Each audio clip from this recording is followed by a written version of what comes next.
আজিও তোমাক ভাল পাওঁ, আগৰ দৰেই, হয়তো তাতকৈও বেছি। স্মৃতি বুলিবলৈ কেৱল তোমাৰে ফটোখনে মোৰ মোবাইলত ছেভ আছে, কাৰণ তুমি মোৰ একপক্ষীয় প্ৰেমিক।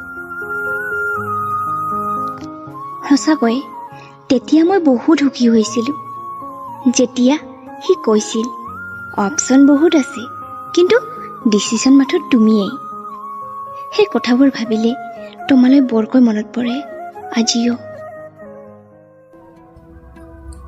সদায় ৰাতিপুৱা উঠাৰ আগত হোৱাটছআপটো চেক কৰোঁ, জানোছা?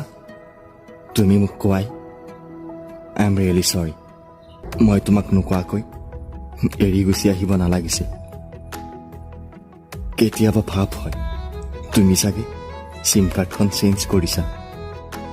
আজিকালি সপোনবোৰ ভাল নালাগে, কাৰণ সপোনবোৰত তুমি নাই। তুমি কি বুজিবা, ফোনৰ গেলাৰীত মোৰ ফটো মাত্ৰ কেইখনমান, বাকী সকলো ফটো তোমাৰ। এনে লাগে ফোনটো নামতহে মোৰ। আজিও তোমাৰ অবিহনে সকলোবোৰ শূন্য।